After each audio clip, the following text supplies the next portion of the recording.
தமிழ் சினிமால ஒரு best dancer அப்படின்னு எடுத்துக்கிட்டா எஸ்கே ஒரு முக்கியமான இடத்துல இருப்பார். அவரோட ஒர்க் பண்றதுன்னு ஒன்று இருக்குல்ல. ஸோ ரீசெண்ட் டைம்ஸ்ல அவரோட டான்ஸ் நம்பர் குறைஞ்சிருச்சு.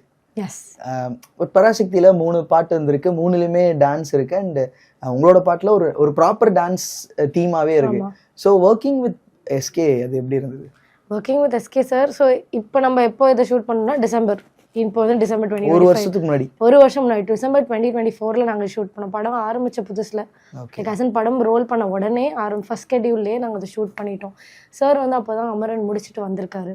ஸோ அவரோட ஃபிசிக்காக இருக்கட்டும் எல்லாமே இருக்கட்டும், இட் வாஸ் கம்ப்ளீட்லி ஒரு மாதிரி ரொம்ப மஸ்குலராக இருந்தது. அஃப்கோர்ஸ் பட் அதில் பார்க்கும்போது குறைஞ்ச மாதிரி இருந்தது. கண்டிப்பாக. பட் ஐம் சேயிங் அவர் வந்து இவ்வளோ நாள் ஆடாததுனால even he wanted rehearsals. We definitely gave him rehearsals also for him. And அவர் வந்த உடனே ஒரு வாரம் இருந்தது. அது ரொம்ப சந்தோஷமாக இருந்தது பார்க்குறதுக்கு. அவரே சொன்னார், நான் ஆடி ரொம்ப நாள் ஆச்சு, ஸோ பார்த்து ஹேண்டில் பண்ணுங்க அப்படின்னு சொன்னார். ரிஹர்சல்ஸ் டு இந்த ஸ்க்ரீன்னு ஒன்று இருக்குல்ல, நமக்கு இப்போ பார்க்கும்போது ரொம்ப எஃபர்ட்லெஸ்ஸாக ஒரு ஆடக்கூடிய ஒரு டான்ஸர் தான் அவர். ஸோ நீங்கள் சொல்லுங்கள், உங்களுக்கு சொல்லி கொடுக்கும்போது அதை அவர் எடுத்துக்கிட்டு அதை பெர்ஃபார்ம் பண்ணுறது அது எப்படி இருக்குது? சார் ரொம்ப ஈஸியாக கேட்ச் பண்ணிட்டார்.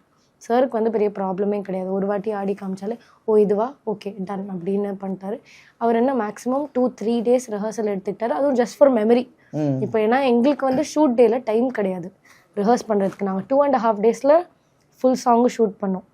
அண்ட் நீங்கள் பார்த்தீங்கன்னா இது பச்சையப்பாஸ் காலேஜ்குள்ளேயே ஃபுல்லாக எடுத்த மாதிரி இருக்கும்.